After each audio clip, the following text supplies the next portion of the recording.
What's going on, boys and girls? Sam from Sam's Fuel and Auto making another video for you. This is a cold winter video. It's freezing out there and we're doing a cold-hearted job over here. We have a 2012 Jeep Grand Cherokee Laredo 4x4 3.6 V6, and we are replacing the dang starter on it. It is a cold-hearted job, baby. Cold-hearted job. So if you got a 2012 Jeep Grand Cherokee with the V6 4x4 and you need a starter, I feel bad for you, because this job is a nightmare. So let me show you why it's so cold-hearted of a job. This is my shop,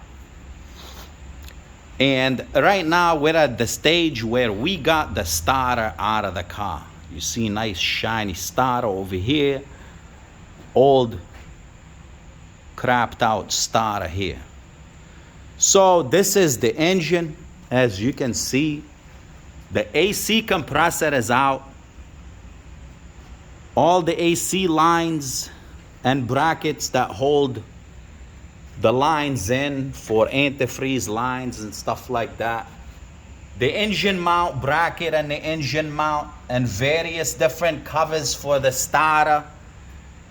We have air ducts and a whole bunch of, all the air ducts is out of the car.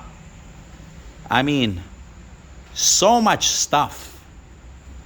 So if you're brave enough to do this job, you know, I wouldn't do it on the ground, because you need to pick this car up in the air probably on different occasions, multiple occasions.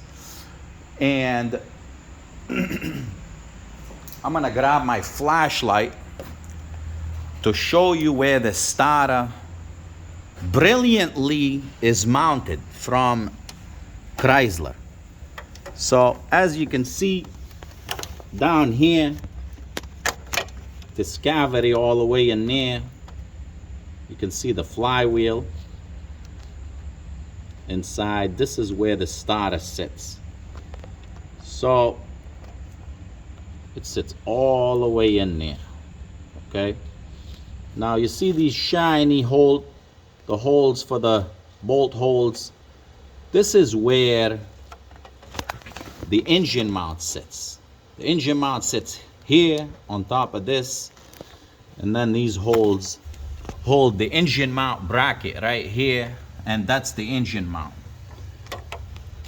Because brilliantly, this starter is mounted right behind the catalytic converter. Okay, as you can see, the exhaust is over here. That's the exhaust. You see, that's the exhaust manifold.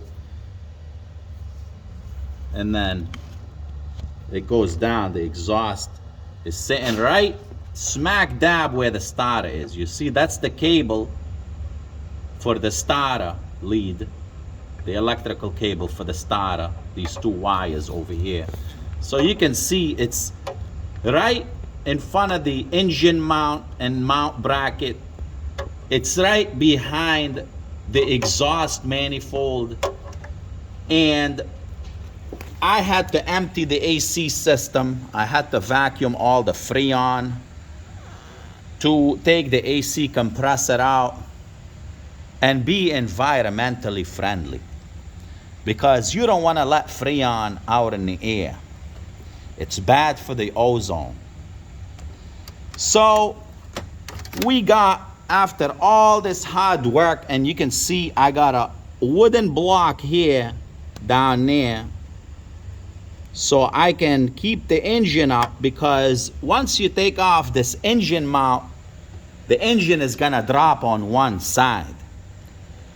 And if you're doing this job, be careful not to crush your fingers, because if the engine drops on your fingers, chop, they're going bye-bye.